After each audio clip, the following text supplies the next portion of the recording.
Okay, welcome. So you're going to use a foam roller, a nicer one for this one. There's this kind of like softer one, and then you also have the ones with they looks like little bumps or like sprinklies. This is a lot nicer for the combos or the sequence that I'm going to teach you. You're going to start on your back. And then crossing the arms first. I'm going to roll up and down, and see my feet are on the ground, and you just use the strength of the legs to open up the spine.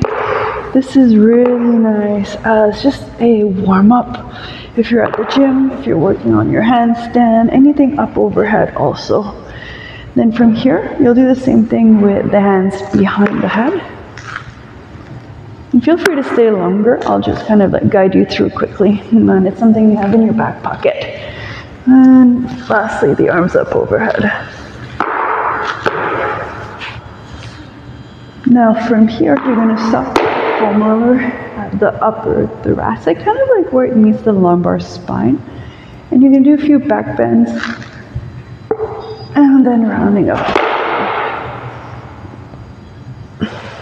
This foam roller is a little bit broken, so please forgive me. Back bend and round. Do as many as feels good for your body. There's never any right or wrong. It's just more so how does it feel.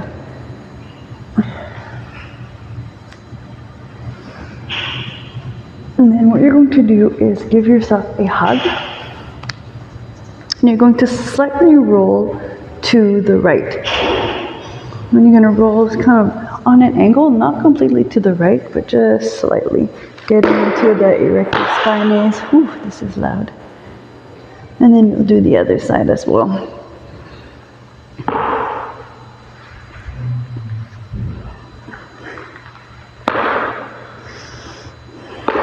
What you can also do is come up and do the lumbar spine.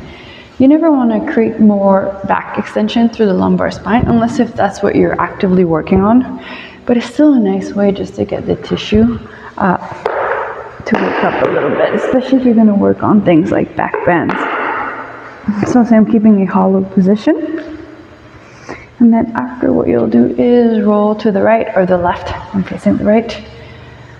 And you're going to roll all the way here, behind the armpit, all the way to about here.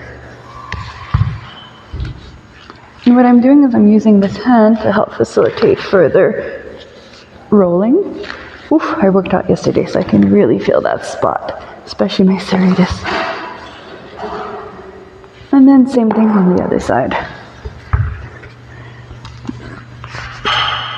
What you can also do is if you find a spot, like I'm right here, if you find a spot, you can stop moving, bring the elbow into the chest, and then try to extend the arm up overhead. Elbow into the chest, arm up overhead. Last one. And then after you're done, what you'll do is get yourself onto your knees. You'll have the hands on the foam roller, and all you're going to do is push down and simultaneously hug the ribs in and try to reach up overhead. So now taking time to lengthen actively all of the tissue here that we just warmed up and brought blood flow to. So reach, ribs in. You're going to stay here 20 to 30 seconds. You really want to make sure that you're feeling the stretch on the side and not on the top of the shoulder. If you feel it here, then you need to really shrug and elevate as much as you can. So again, you're pushing down, hugging the ribs in. So this is a nice little warm-up, little combo that you can do for the gym, for your handstands, for even just working on mobility. So give it a try.